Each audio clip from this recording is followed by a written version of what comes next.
오늘 설교 말씀은 요한복음 1장 14절 말씀입니다. 같이 한번 읽어보도록 할까요? 시작. 말씀이 육신이 되어 우리 가운데 거하심에 우리가 그의 영광을 보니 아버지의 독생자의 영광이요 은혜와 진리가 충만하더라. 아멘. 할렐루야.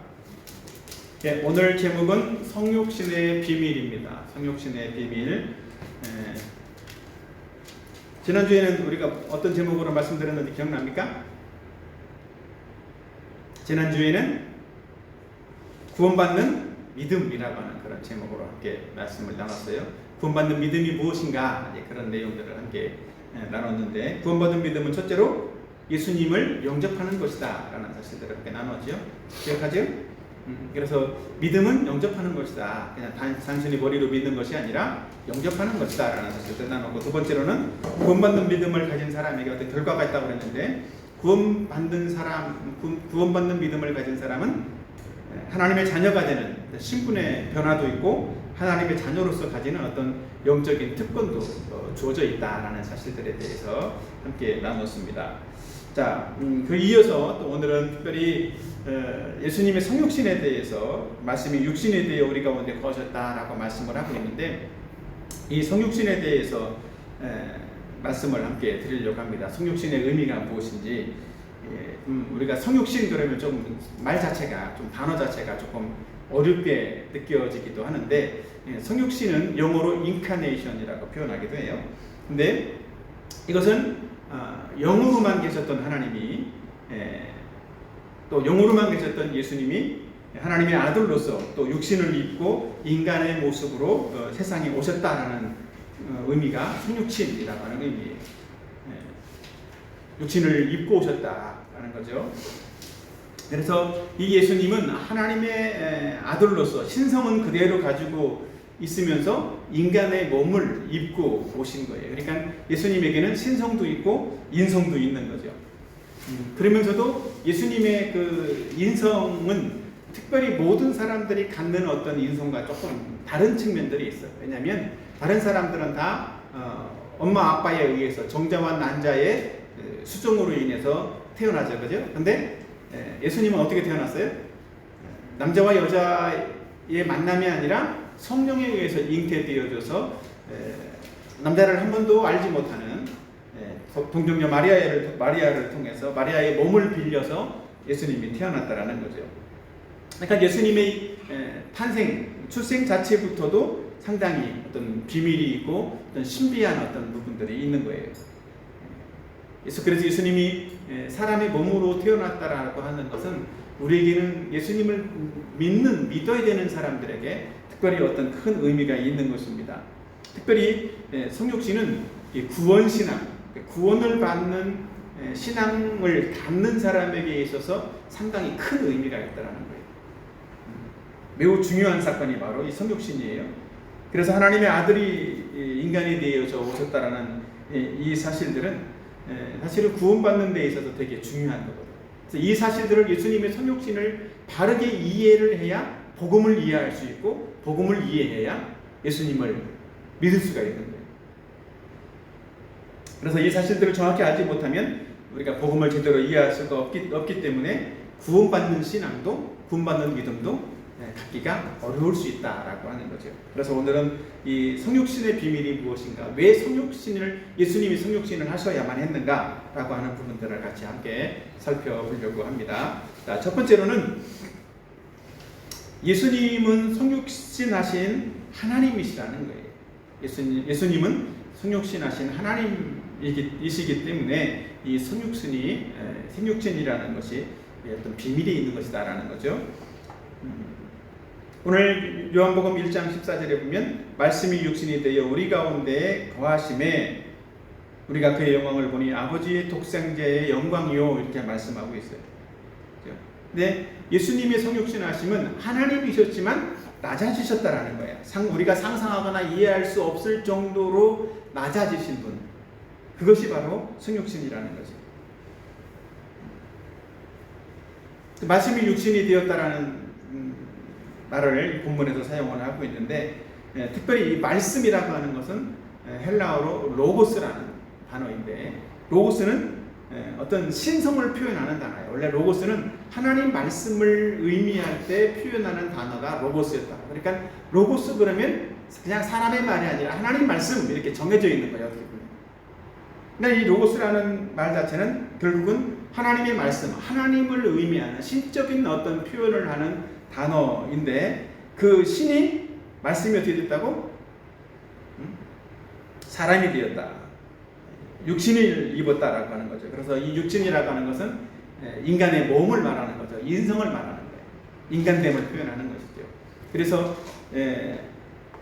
원래는 몸이 없어졌던 영으로 계셨던 하나님이 영으로 계셨던 예수님이 인간의 몸을 입고 이 땅에 오셨다라는 거죠. 그래서 어떻게 보면 예수님의 성육신은 무한한 존재가 어떤 유한한 어떤 존재, 유한한 카테고리에 어떻게 보면 내려오셨다, 갇혀있다 이렇게 표현할 수도 있어요. 그리고 영원하신 분이 어떤 시공간을 초월해서 시공간의 제약을 초월해서 이 땅에 오셨고 또 약간의 시공간의 제약을 받는 육신을 입고 오셨다 그런 측면들도 볼 수 있죠. 물론 예수님이 오셔서 행하는 일들을 보면 약간은 그 육신의 어떤 모습 우리가 가진 육신의 모습하고 좀 다른 모습도 있지만 그런 어떤 모습들이 있다는 거예요. 마치 창조자가 피조물에 띄어져서 오는 그런 형태처럼 정말 가장 존귀하신 예수님이 존귀하신 그 높고 높은 존귀하신 분이 흙으로 창조된 흙과 같은 그런 인간의 모습으로 이 땅에 오셨다라는 것이 성육신이라는 거라고. 근데 놀라운 것은 성육신은 아까 말했던 것처럼 완전한 인간이면서 완전한 하나님, 완전한 신으로 이 땅에 오셨다라는 것들을 말씀을 하는 거예요. 동시적인 거라고. 우리는 완전한 인간성만 가지고 계세요. 근데 예수님은 신성도 함께 가지고 있다라는 거예요. 이 땅에서 이렇게 신성하고 인성을 함께 가지고 있는 분은 오직 누구밖에 없냐면 예수님밖에 없어요. 가끔 정신 나간 사람들이 내가 예수다 이러는 사람이 있죠. 그런 사람들은 다 이단인 거예요. 예수님은 특별히 동정녀에 의해서 또 태어나셨다라고 말씀하고 있는데 그 사실도 이미 성경에 예언된 사실이라는 거예요. 우리 같이 한번 찾아보도록 할까요? 자, 창세기 3장 15절 말씀 다 같이 보도록 합시다. 시작. 내가 너로 여자와 원수가 되게 하고 내 후손도 여자의 후손과 원수가 되게 하리니 여자의 후손은 내 머리를 상하게 할 것이요 너는 그의 발꿈치를 상하게 할 것이라. 여기 보면 여자의 후손이라고 나오는데 여자의 후손과 원수가 되게 할 것이다. 사탄에게 지금 이제 말한 내용들인데 여기서는 특별히 예수님을 의미하는 거라고. 보통의 사람들은 다 아까 남자와 여자의 어떤 결합에 의해서 태어나는 것이지만 남자와 여자와의 결합이 아닌 동정녀의 어떤 탄생을 예고하고 있는 거라고. 여기 있는 내용은 특별히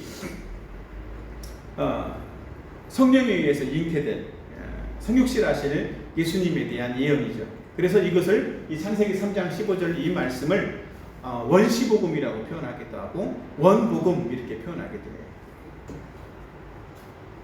그래서 특별히 이 창세기에서부터 예수님에 대한 예언이 있었는데 조금 시간이 이제 흘러가면서 예수님에 대한 예언이 조금 더 구체적이 되는데 예수님이 태어나기 한 700년 전에 이사야를 통해서 예언하는 내용도 있습니다. 같이 한번 읽어볼까요? 시작.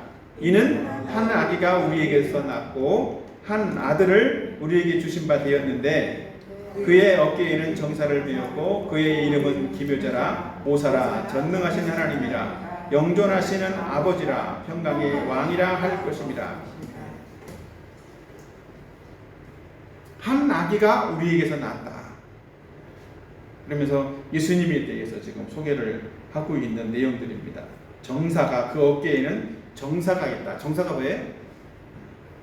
이것도 잘 안 쓰는 표현인데 통치자라는 의미예요. 통치자. 예수님은 통치권을 가지고 있는 분이시다. 기묘는 뭘까? 기묘자. 기묘는 경이롭다 이런 표현인 건데 경이롭고 기이하다 그런 이름이라. 이 땅에서 우리가 쉽게 볼 수 있는 그런 존재가 아니다라는 거죠. 또 모사 이런 내용들도 있는데 모사는 뭘까? 모사는 사극이나 이런 데 보면 가끔 나와. 모사라는 말은 조언해주는 사람, 상담자 그런 의미를 가지고 있어요. 정현이가 나중에 혹시 상담자가 되면 이런 이제 모사가 되는 거예요. 그래서 예수님은 우리에게 이런 역할들을 해주시는 분이시다. 또 영존하시는 아버지다. 영원히 함께하시고 존재한다라는 거죠. 또 평강의 왕이시다. 우리에게 평강을 주시는 그런 분이시다라고 또 이사야서는 말하고 있어요.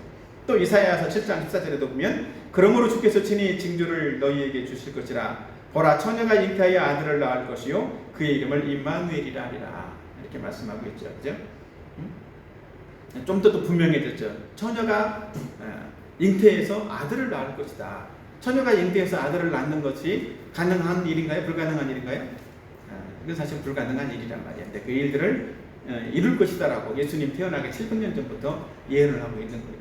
이 사실에 대해서 마태복음 7장 1절에 이 사실이 이 예언이 이 700년 전의 예언이 지금 이루어졌다라는 사실들을 선포하고 증언하고 있어요. 마태복음에서도 이런 사실들을 말씀하고 있는데 마태복음 1장에 보면 마태복음 1장 23절 7장이 아니라 1장입니다. 마태복음 1장 23절에 보면 보라 처녀가 잉태하여 아들을 낳을 것이요 그의 이름은 임마누엘이라 하리라 하셨으니 이를 번역한즉 하나님이 우리와 함께 계시다 함이라. 이렇게 마태복음 1장 23절에 마태는 증언하고 있어요. 예수님이 눈에 보이지 않는 영으로만 계셨지만 이제 육신을 입고 이 땅에 오셔서 우리와 함께 하시는 분이시다. 임마누엘, 우리와 함께 하신다라는 그런 의미입니다. 그래서 우리 임씨는 임마누엘 임씨야. 하나님이 함께 하시는 사람, 하나님이 늘 우리와 함께 하시는 분이다라는 의미를 가지고 있는 것이 임마누엘인데 그런 존재로 오셨다라는 거예요. 이렇게 하나님의 예언은 분명히 이렇게 성취되었다라는 거죠. 자, 또 두 번째 한 가지 있는데 예수님이 성육신하신 하나님이라는 사실들을 보여주는 또 중요한 어떤 또 이유가 또 있어요. 또 한 가지는 뭐냐면 성육신이 아니면 죄 문제를 해결할 수 없다라는 거예요. 그러니까 성육신했다라는 건 하나님으로서 성육신을 했다라는 의미이고 또 완전한 인간이 되어야만 했다라는 그 이유는 그런 존재, 완전한 하나님이면서 완전한 죄가 없는 존재이면서 완전한 인간이어야만 뭐를 할 수 있다? 인간의 죄 문제를 해결해 줄 수 있다라고 하는 거예요. 죄 없는 하나님이, 죄 없는 예수님께서 죄를 가진 인간의 모습으로 이 땅에 태어나서 죄인된 우리의 대표자로서 우리를 대신해서 대속의 죽음, 십자가에서 우리의 죄를 대신 갚아주기 위해서 예수님이 죽으셨다라는 거죠. 그렇게 예수님이 이 땅에 승육신하시고 오셨다라는 거예요. 특별히 이 죄를 대속할 수 있는 존재는 누구만 할 수 있어? 죄 없는 사람만 인간의 죄를 대신할 수 있는 거라. 마치 우리가 어떤 사람이 부도가 나서 부도가 날 그럴 지경에 있단 말이야. 돈이 없어, 융통이 안 되고 돈이 부족해서. 그리고 심지어 그 사람이 감옥에 가야 될 그런 부도가 나서 감옥에 가야 될 그런 상황이 됐어. 그럼 어떻게 할까요?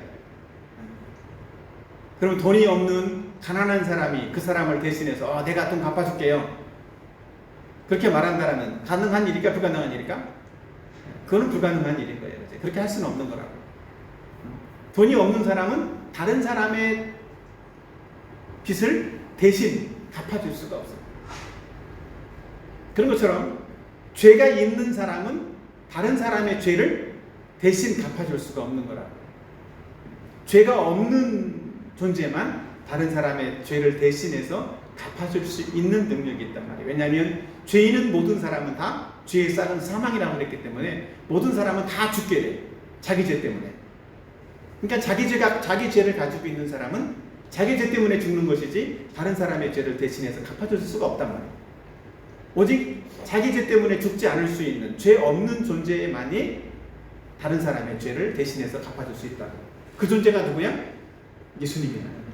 성육신하신 하나님, 성육신하신 하나님의 아들 예수 그리스도가 죄 없는 분으로서 우리의 죄를 다 갚아줄 수 있는 분이라고 성경은 말씀하고 있다는 거죠. 로마서 5장 18절 말씀 같이 한번 읽어보도록 할까요? 시작. 그런즉 한 범죄로 많은 사람이 정죄에 이른 것 같이 한 의로운 행위로 말미암아 많은 사람이 의롭다 하심을 받아 생명에 이르렀느니라. 많은 사람이 생명을 얻고 의롭게 되는 사실들은 어떻게 되어져?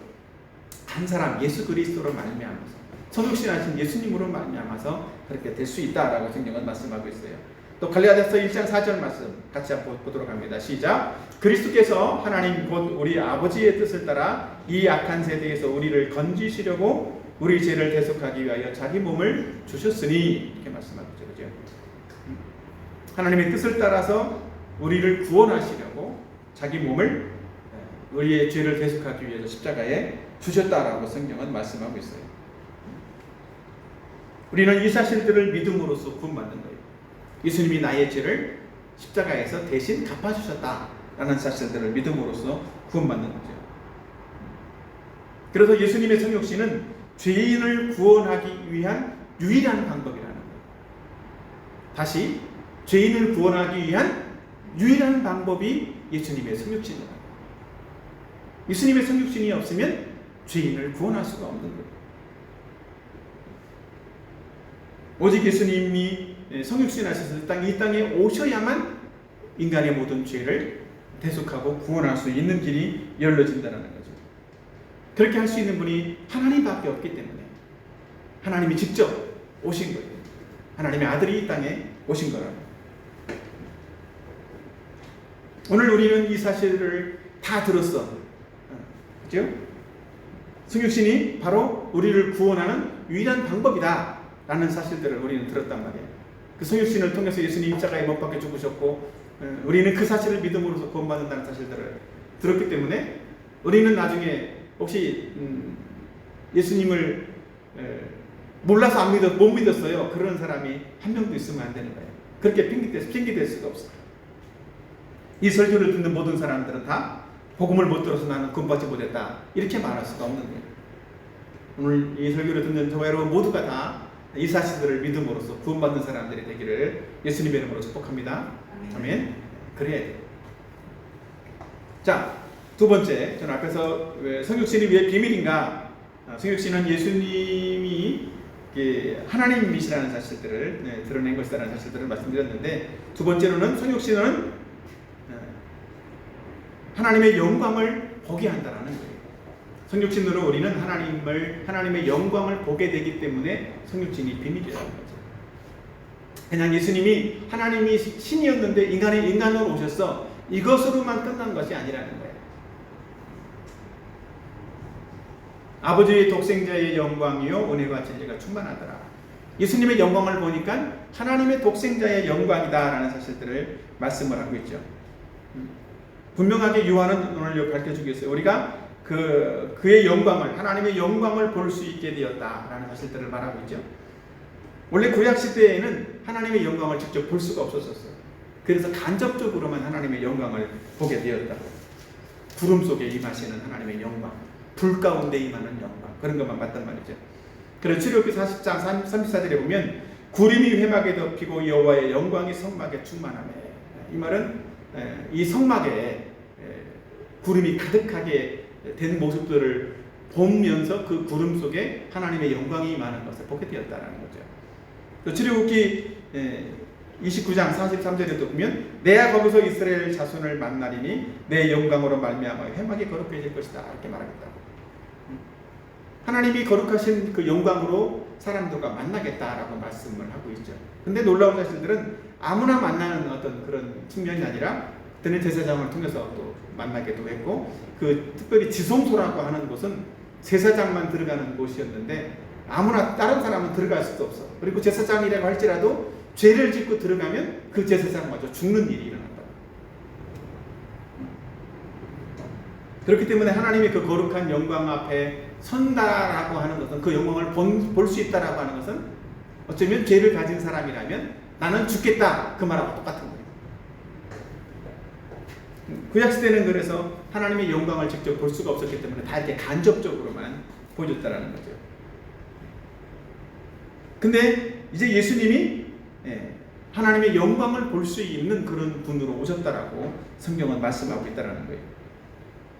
자, 요한복음 14장 9절 말씀 다 같이 한번 읽어보도록 합시다. 시작. 예수께서 이르시되 빌립아 내가 이렇게 오래 너희와 함께 있으되 내가 나를 알지 못하느냐. 나를 본 자는 아버지를 보았거늘 어찌하여 아버지를 보이라 하느냐.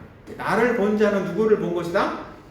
아버지 하나님을 본 것이다 라고 예수님은 말씀하고 있는 거죠. 예수님의 영광을 본 사람은 하나님을 본 것이다.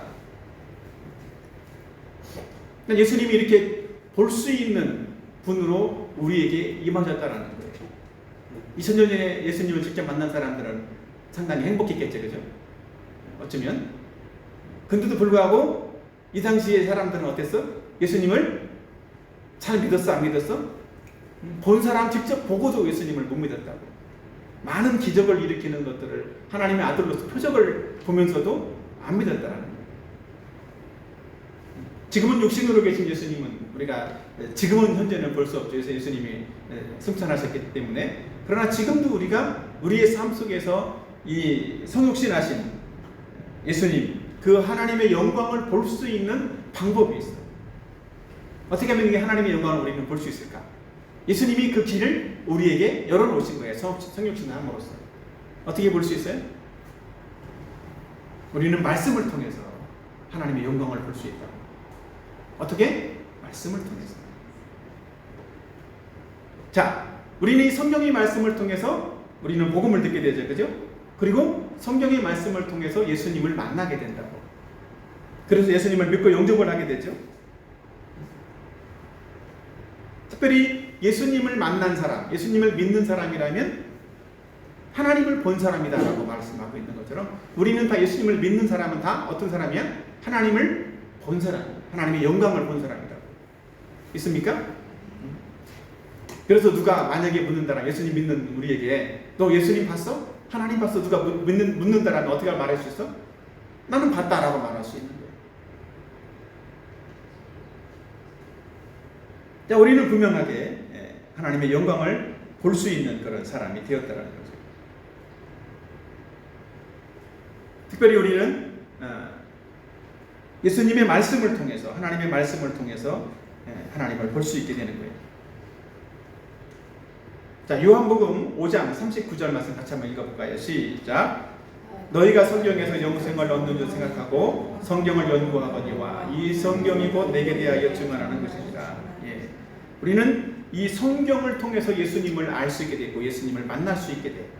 그렇기 때문에 성경을 통해서 우리는 무엇을 할 수 있다? 하나님의 영광을 볼 수 있게 된다는 거예요.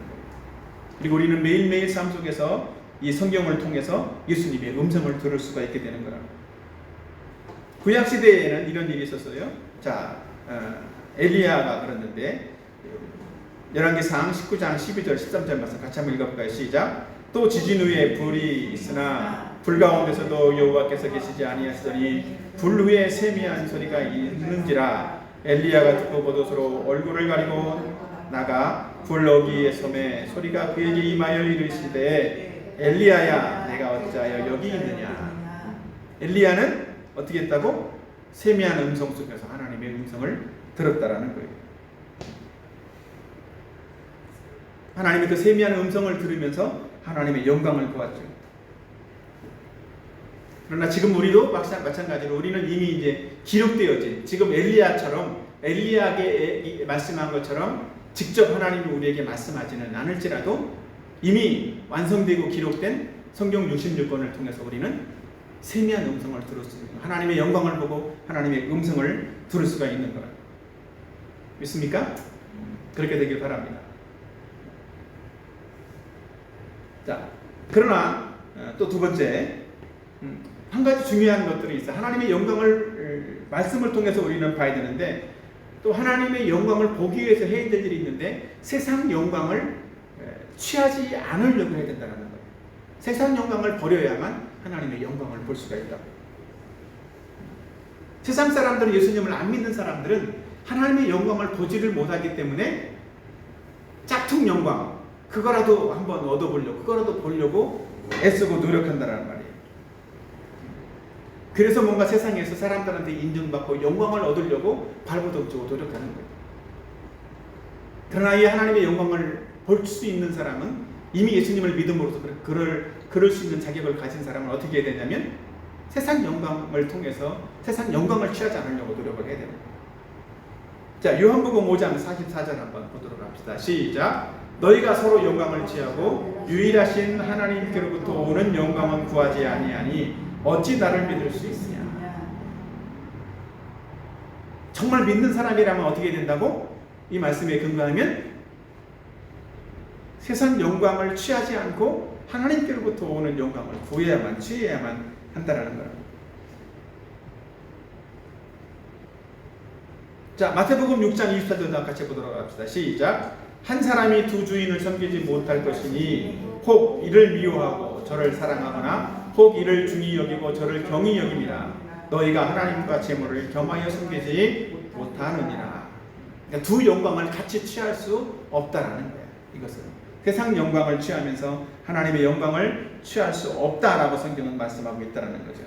그러나 실제로 사람들은 어때? 세상 영광도 취하고 세상에서도 영광도 없고 하나님께로부터도 영광도 없고 그러길 바라죠. 그죠? 그러나 세상의 영광을 사랑하면 하나님의 영광으로부터는 멀어질 수밖에 없다는 거예요.